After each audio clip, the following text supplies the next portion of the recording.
Գնդապետ Էդիկ Մալոյանը կալանավորվել է 2 ամսով։ Երեկ 2 ամսով կալանավորվել է նաև Մալոյանի գործով անցնող Ռոման Ջավադյանը։ Քննչական կոմիտեն Էդիկ Մալոյանին մեղադրում է պետական գաղտնիք պարունակող տեղեկությունների ապօրինի ձեռքբերման եւ հրապարակման համար։ Գերատեսչության տվյալներով Մալոյանը, չունենալով համապատասխան գաղտնի տեղեկություններին ծանոթանալու իրավունք, դրդել է այդ իրավունքն ունեցող զինծառայողին հրապարակել պետական գաղտնիք պարունակող տեղեկություն։ Այնուհետև հրապարակել է նաև իր ապօրինի ձեռքբերած գաղտնի տվյալները։ Ավելի վաղ իրավապահները խուզարկել են մարտական խաչի ասպետի Թալինում գտնվող տունը եւ ձերբակալել նրան։ Մալոյանի աջակիցներն այս գործընթացը համարում են քաղաքական հետապնդում, շեշտելով սպայի մարտական անցյալը։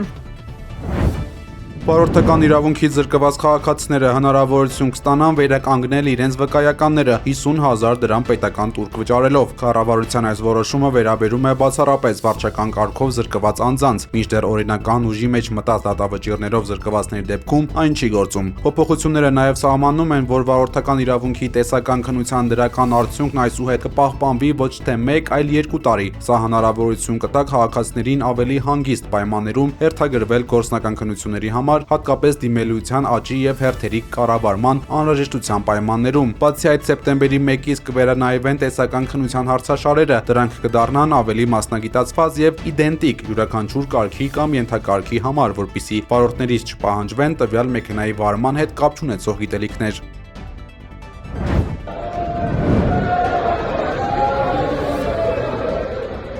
Իրանի նախկին գերագույն առաջնորդ Ալի Խամենեիի դագաղը արդեն տեղափոխել են Թեհրան։ Իրանցիները սկսել են հրաժեշտ տալ այաթոլլային։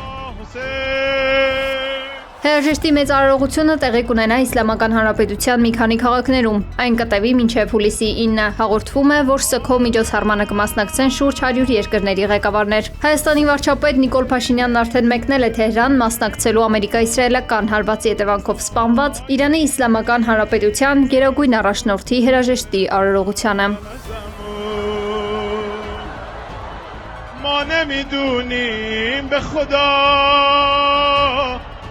رسم ودا با تو چیه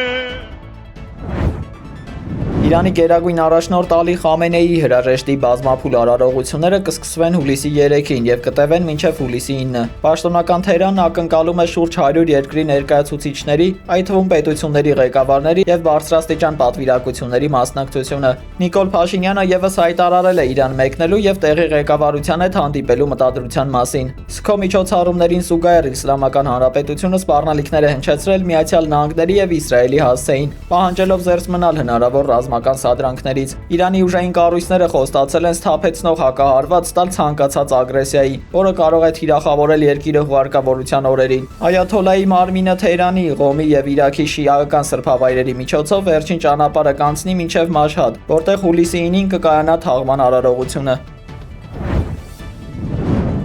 Ռուսաստանը հարյուրավոր անօդաչու սարքերով ու տասնյակ հրթիռներով թիրախավորել է Կիևը։ Սա վերջին ամիսների ամենաարյունալի հարձակումն է, որի հետևանքով զոհվել է 23 մարդ, կան բազմաթիվ վիրավորներ ու շուրջ 130 ավերված շինություններ։ Ուկրաինայի նախագահ Վլադիմիր Զելենսկին հայտնել է Ումերովի եւ Քուշների միջև բանակցությունների մասին եւ հույս հայտնել Թրամփի հետ հանդիպման վերաբերյալ։ Երկրում տեղի ունեցած ողբերգության համար նա մեղադրել է արևմտյան դաշնակիցներին հակաօդային պաշտպանության միջոցների մատակարարման խոստումները դրժելու համար։ Ուկրաինական Զինուժը խոստովանել է նաև բալիստիկ հրթիռների խոցման ցածր արդյունավետությունը, դա պայմանավորելով համապատասխան զինտեխնիկայի պակասությամբ։ Մոսկվան այս գործողությունը որակել է որպես պատասխան հարված ռուսական էներգետիկ օբյեկտների վրա Կիևի գրոհներին։ Կրեմլը հավաստիացրել է, որ ռազմական ճնշումը կշարունակվի մինչև Ռուսաստանի սահմանած նպատակների լիակատար իրագործումը։ Ռուս-բելարուսական սահմանին անօդաչու թռչող սարքը հարվածել է Մինսկից անապաուղևորվող զբոսաշրջային ավտոբուսին։ Ռուսական կողմի պնդմամբ Բրյանսկի մարզում տեղի ունեցած միջադեպի հետևանքով թեթև վնասվածքներ են ստացել վարորդները։ Ուկրաինական կողմն անմիջապես հերքել է Կիևի առնչությունն այս հարձակմանը եւ ռուսական պաշտոնական հաղորդագրությունները որակել որպես սադրանք։ Մոսկվան նախկինում եւս Կիևին մեղադրել է սահմանամերձ շրջաններում քաղաքացիական տրանսպորտը, այդ թվում երեխաներ փոխադրող ավտոբուսը թիրախավորելու համար։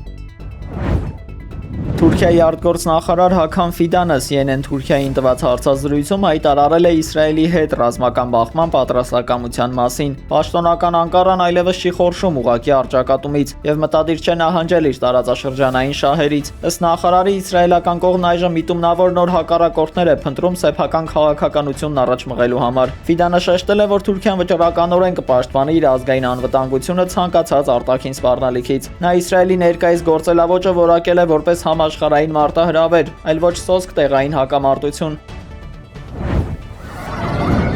Դամասկոսի կենտրոնական թաղամասերից մեկում դատարանի շենքի մոտակայքում գտնվող սրճարանում ինքնաշեն պայթուցիկ սարք է գործի դրվել։ Այս հարձակման հետևանքով զոհվել է առնվազն 5 մարդ, 16 քաղաքացի տեղափոխվել է հիվանդանոց ծանր վնասվածքներով։ Դամասկոսի նահանգապետը հայտնել է 1 կասկածյալի հետապնդման եւ ձերբակալության մասին, սակայն հստակ չէ, թե կոնկրետ որ կազմակերպություն է կանգնած տեղի ունեցածի հետևում։ Իշխանությունները պայթյունը որակում են որպես երկրի կայունացումը խաթարելու փորձ, թեև ահաբեկչական որևէ խմբավորում դեռևս պատասխանատվություն չի ստանձնել։